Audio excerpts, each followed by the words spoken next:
Good afternoon. I'm Lindsay Goldfarb, Healthcare Education Program Manager, and on behalf of the Massachusetts Health and Hospital Association, welcome to today's webinar, Building a Sustainable Telehealth Strategy. A few logistics before we begin. We'll be recording this session for those who aren't able to join us, and all lines will be in listen-only mode. If you have questions during the webinar, please enter them into the chat box. The questions will come directly to us, and we'll do our best to address as many as we can during our time today.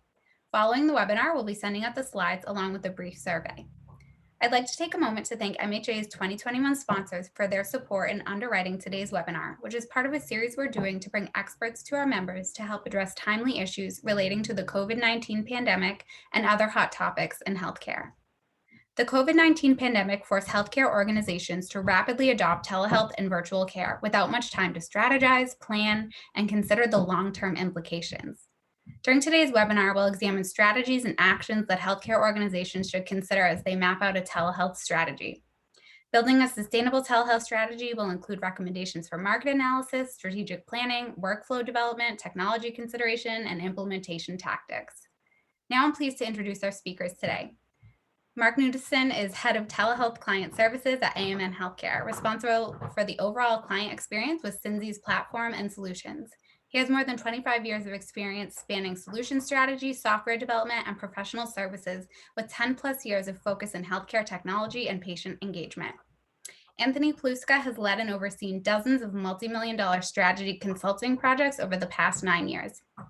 He's most recently has served as consulting program manager over AMN's return to work and rapid state response efforts, designing, building, and managing new programs to address the COVID-19 pandemic. And we're delighted to have you both here today. So without further ado, I'll now hand it over to Mark and Anthony. Thank you, Lindsay.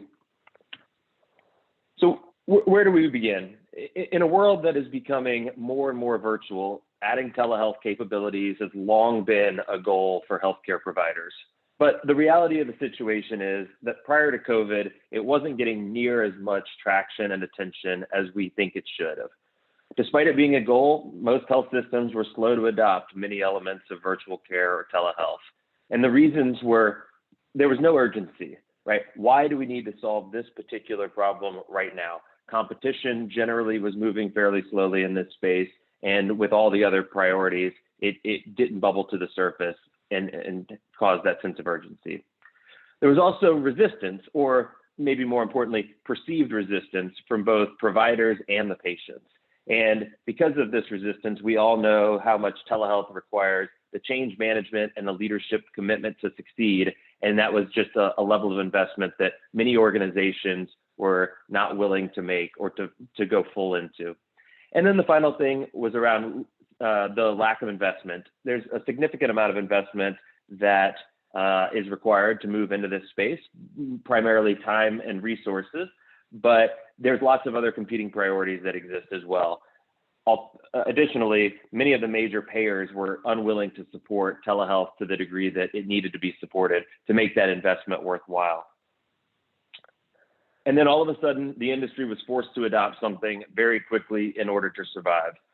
4,300% increase in the volume of telehealth claim lines between March 2019 and March 2020 speaks to the magnitude at which telehealth was just burst onto the scene and forced onto all of these health systems. And very quickly, lofty goals were set. As an example, a large West Coast health system came out and said very early on that 75% of all of their visits they intended to be virtual by 2025. And that bar was set very high and was a target for many. But as we moved through the pandemic and organizations began to adopt and adjust to things, many organizations started to lower those utilization targets, and we are likely falling in line with now what is normal and what is possible. So although many organizations got traction, many of them didn't solve it in time to deal with the surges from last spring and summer. But everyone that marched down the path, even a little bit, learned some things. First, they learned that moving quickly and moving into the space wasn't easy. And the reasons were because of the technology challenges. right? We now know that the key for success is a secure, intuitive technology that is accessible through consumer-based devices and connections. But not all technologies were built that way, and not all organizations had something in place or adopted something that met all of those requirements. Also, the workflow challenges. In many cases, the workflows were not entirely redesigned, resulting in sort of a square peg in a round hole. And in reality, rethinking how you operate is sometimes required to realize all the efficiencies and benefits of telehealth. And both of those things together resulted in poor user experiences in many cases on both sides, both on the provider and the patient side. And as a result, these two specific topics will be the focus of today's discussion. But despite that challenge, many still moved forward and made significant progress over the past year. Providers that everybody expected to be resistant quickly adopted the technology in many cases, and key patient demographics found a way to make it work. In reality, what happened was telehealth demonstrated that it mirrors how everyone learned to communicate. As an example, we're all on Zoom now, but 2 years ago, the number of people with the confidence and the comfortability using a platform like this was far lower. And so as the world moved more virtual, both the providers and the patients adopted to it. And so because of all this, we're not going back, right? The use cases are in, the proof points are in, and despite its challenges that we faced at different points in time, we are now living in a world that is open to and willing to and expecting to embrace virtual care. So the good news now is we have a small window of opportunity to take a slight step back and figure out how to do it right, given what we have learned. So rewind about a year or so ago, we began preaching this concept on the topic of telehealth of go slow to go fast. And most organizations were headed down one of two paths. They were either racing towards a solution and trying to get something in place and forcing their organization to adopt it, or they took a step back and decided to wait it out a little bit and learn from the lessons of others. And we believe that because if organizations didn't select their technology, redesign their workflows, or do the required change management with the true strategic end in mind, they would always struggle to realize the benefits of this solution. And that's why we stayed firm on this being the appropriate strategy and path. So good news for those that raced towards a solution is, hey, you guys have specific lessons learned unique to your organization. And many of the efforts that you've already put in are not going to be wasted. Those things all apply as we look at figuring out how telehealth and virtual care fit into the strategy moving forward. So we're going to advise, take a minute and determine what it is that you actually need and understand not just what role it could play, but what role it should play in the long-term strategy for your organization. It shouldn't fill a gap. It should expand your ability to provide care and deliver care to your market. And use the lessons you learned yourself or use the lessons learned by others to select the right technology and make the right workflow decisions, because those two things working together are ultimately going to be what makes or breaks the strategic implementation of telehealth. So as I mentioned, we're going to focus primarily after this slide on sections 4 and 5, but we had 6 steps to our approach here, and I want to quickly hit a couple of them because they do important things in informing what should happen over there in 4 or 5. So market needs analysis, that's step 1 over there. That's really about starting with benchmarks, independent research, and your own experiences to look at the following types of things: payer behavior and reimbursement relative to your patient mix and payer mix, patient behavior and how patients in similar communities to yours or specific to your community adopted or behaved relative to the telehealth solutions that you've been implementing up to this point. Provider acceptance, workforce optimization, where efficiencies and inefficiencies have taken place throughout the telehealth journey for either yourself or for others.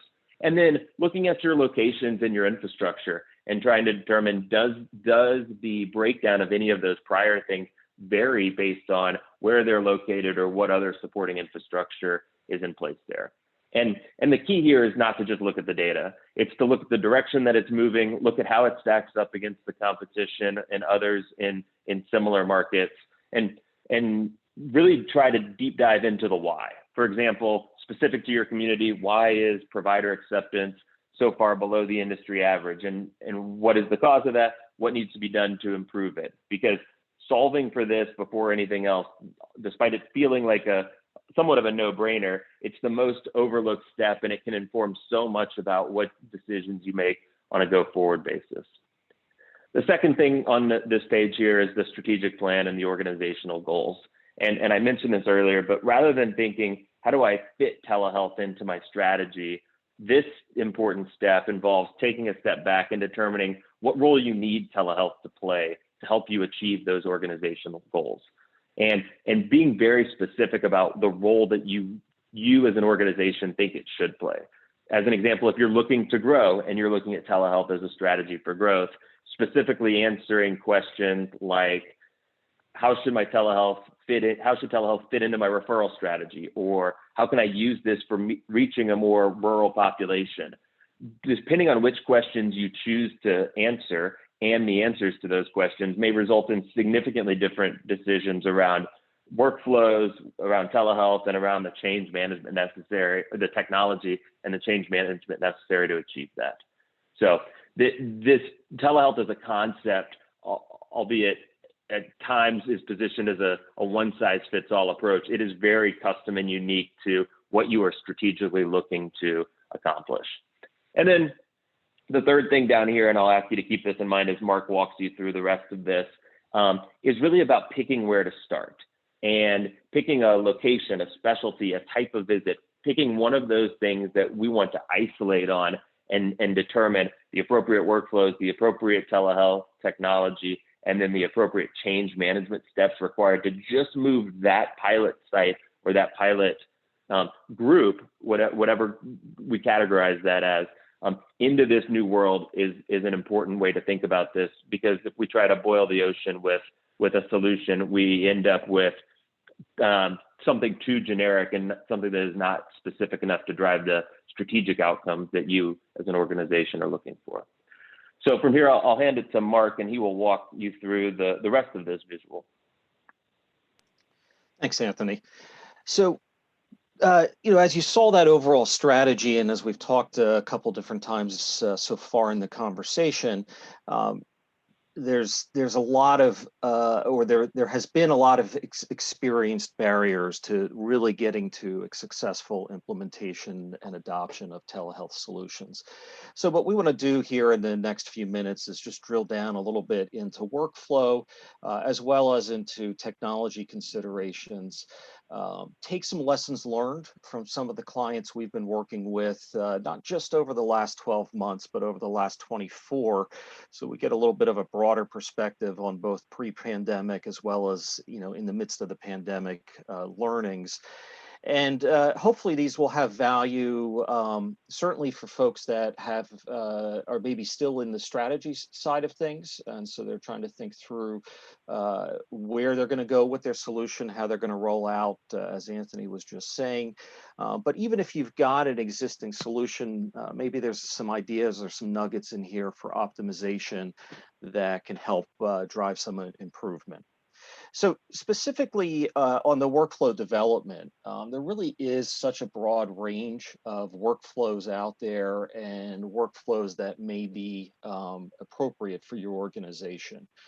And just in terms of a couple strategic directions, we wanted to emphasize these learnings. So the first one here is that telehealth really can and should be complementary. It's not a replacement to in-person visits, either at a whole cloth level or even in pieces.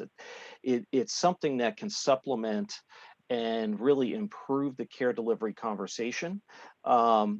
And it has, I think, we would say from seeing in our clients, a very effective use for conversations. So if a patient is coming in to see a provider and it's a Q&A, or it's reviewing the care plan, or it's reviewing medications and how they're working, a video call is very effective for that type of conversation. You've got eyes on the patient, you've got the nonverbal communication, and you can hold up, medicines, pill boxes, whatever might be appropriate or relevant for the conversation.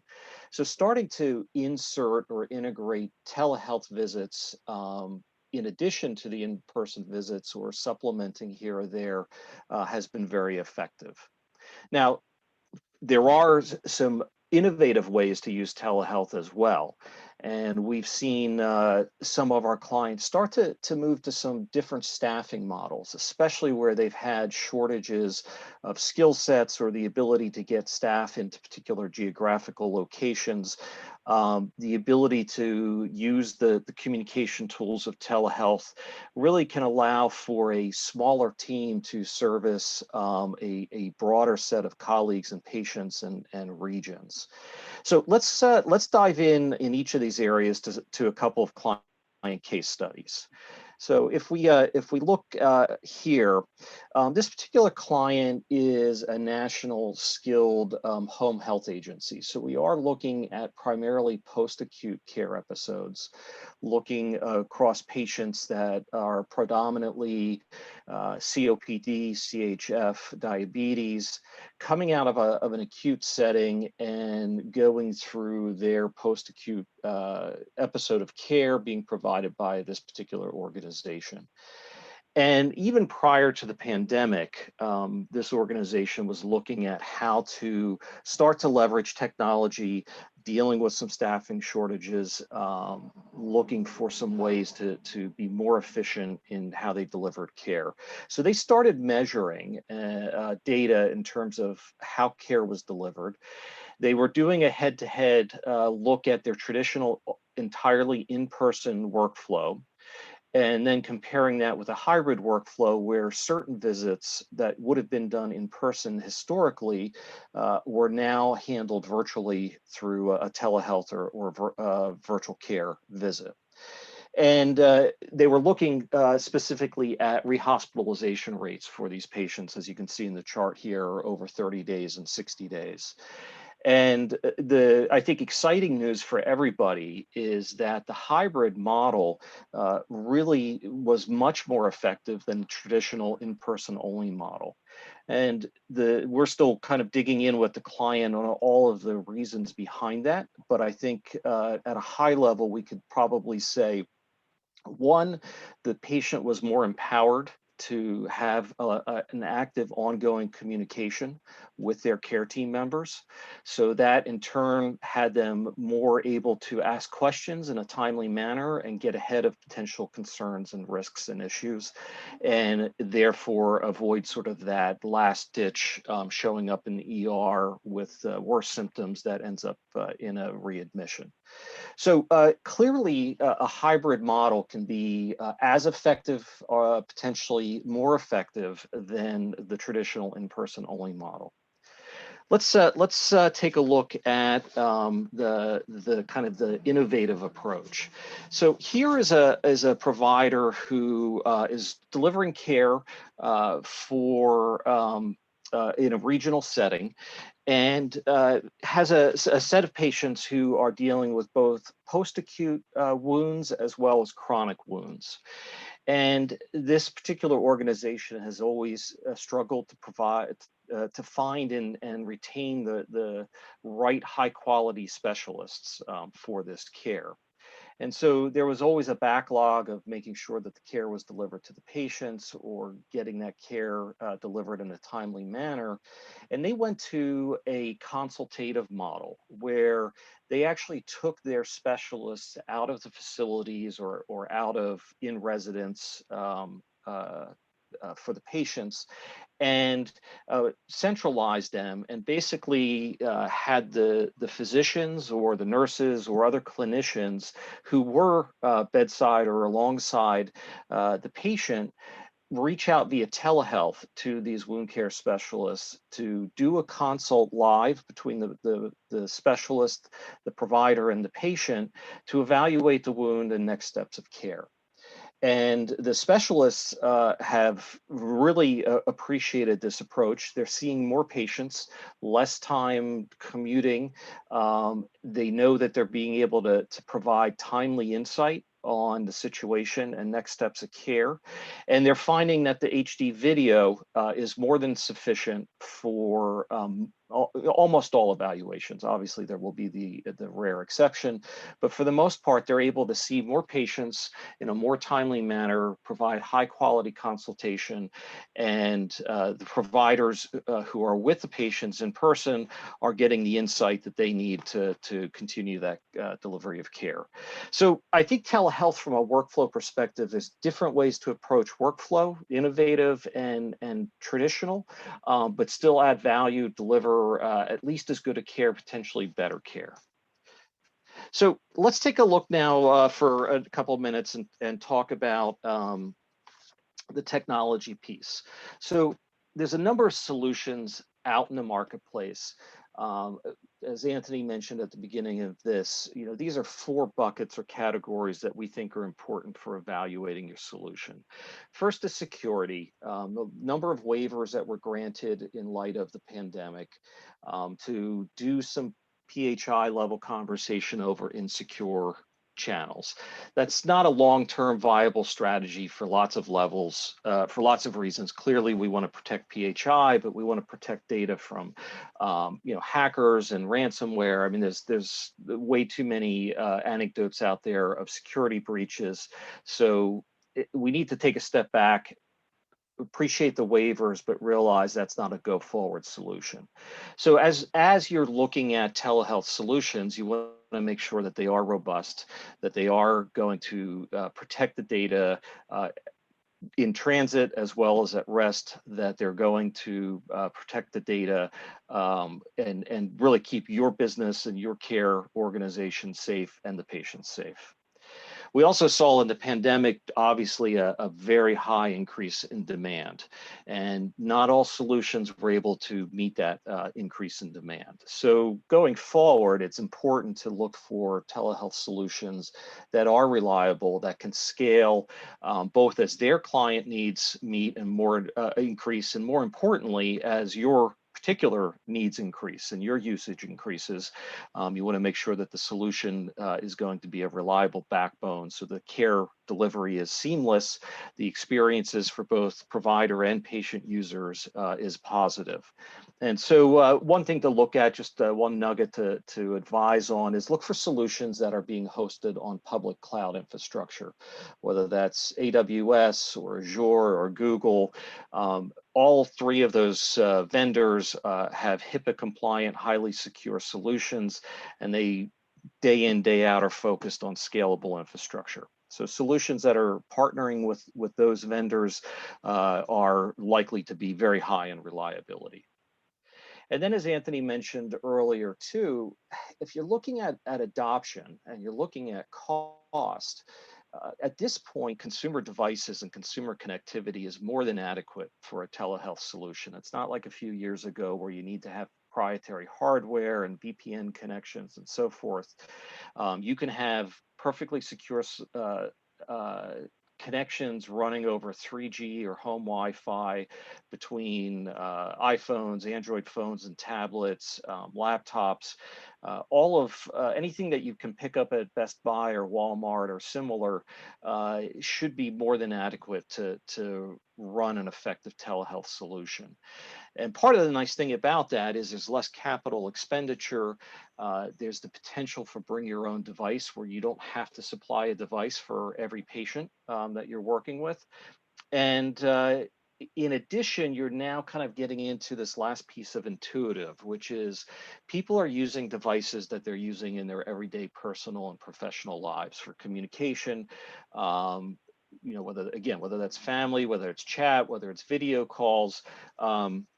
It's something that they're used to. So there are telehealth solutions out there that have adopted the interfaces that we're used to, whether it's FaceTime or Zoom or instant messaging or anything like that.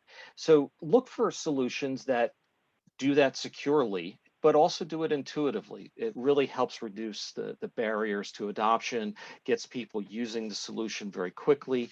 And we've seen high segments in our client base of Medicare populations rapidly adopt effective telehealth solutions and be able to engage in those conversations both with their care team and their physicians. So just wrapping up, I know we're coming up on time here. Telehealth is here to stay. I think we've finally crossed that when will it happen barrier.